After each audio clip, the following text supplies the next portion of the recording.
അസ്സലാമു അലൈക്കും വറഹ്മത്തുള്ളാഹി വബറകാത്തു. പ്രിയ സുഹൃത്തുക്കളെ, നമ്മൾ ഇന്ന് പഠിക്കാൻ പോകുന്നത് അഹ്കാമു ഹംസത്തുൽ വസൽ. ഹംസത്തുൽ വസലിന്റെ നിയമങ്ങളാണ്. മുകളിൽ കാണുന്നത് അലിഫിന്റെ മുകളിൽ ഫതഹ അല്ല സ്വാദാണ്. ഹംസത്തുൽ വസൽ എന്നാണ് അതിന്റെ പേര്. ഒരു ആയത്തിന്റെ തുടക്കത്തിൽ ഹംസത്തുൽ വസൽ വന്നാൽ നമ്മൾ എങ്ങനെയാണ് പാരായണം ചെയ്യുക നമുക്ക് നോക്കാം. ഉദാഹരണം അർ റഹ്മാൻ, നമ്മൾ ആന്നാണ്, ഹംസത്തുൽ വസൽ അല്ല, ഫതഹ അല്ലാതെ ഹംസത്തുൽ വസലാണ്. അശംസു, അവിടെ നമ്മൾ എന്താണ് ആന്നാണ് കൊടുത്തത് അല്ലേ. അപ്പോ ഹംസത്തുൽ വസലിന്റെ ശേഷം ലാമ് വന്നാൽ അഥവാ അൽ എന്നുള്ള രൂപത്തിൽ വന്നാൽ അല്ലാഹുമ്മ അല്ലദി അല്ലദീന അല്ലാഹു അശംസു അർ റഹ്മാനു എന്നുള്ളതൊക്കെ നമ്മൾ അങ്ങനെ ഓതിയത് ഹംസത്തുൽ വസലിന് ആ എന്നുള്ള ഹർക്കത്താണ് കൊടുത്തത്, അഥവാ ഫതഹ് കൊടുത്തിട്ടാണ് നമ്മൾ ഓതിയത്. ഇനി ലാം അല്ലെങ്കിൽ അടുത്തത് നമ്മൾ നോക്കേണ്ടത് പിന്നെ മൂന്നാമത്തെ ലെറ്ററിലേക്കാണ്. ഉദാഹരണം ഇഖ്തറബ, ഇവിടെ മൂന്നാമത്തെ ലെറ്ററിന് ഫതഹോ കസറോ വന്നാൽ നമ്മൾ ഇ എന്നാണ് ഉച്ചരിക്കേണ്ടത്. അപ്പോൾ ഇഖ്തറബ എന്നാണ് ഇവിടെ പാരായണം ചെയ്യേണ്ടത്. അതുപോലെ തന്നെ ഇദ്ഹബു, ഇവിടെ മൂന്നാമത്തെ അക്ഷരം ഏതാണ്?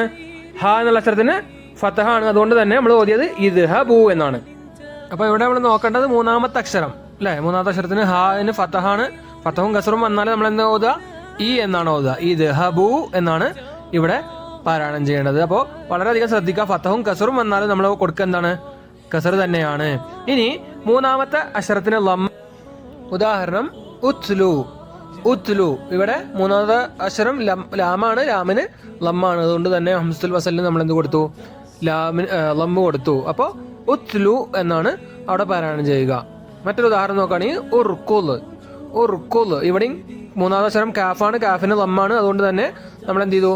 ഉർക്കുൽ ലമ്മ് ഉപയോഗിച്ചിട്ടാണ് പാരായണം ചെയ്യുന്നത്. ഇനി ഈ നിയമത്തിന്റെ പരിധിയിൽ പെടാത്ത കുറച്ച് വാക്കുകളുണ്ട്. ഉദാഹരണം ഇബ്നു, ഇവിടെ മൂന്നാമത്തെ അക്ഷരം ലമ്മാണ്, പക്ഷെ നമ്മൾ ഓതുക ഇബ്നു എന്നാണ്.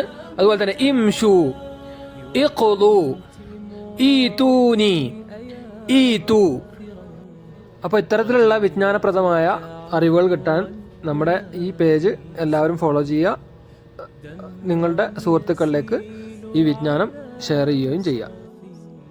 ജസാക്കുമുല്ലാഹു ഖൈറ.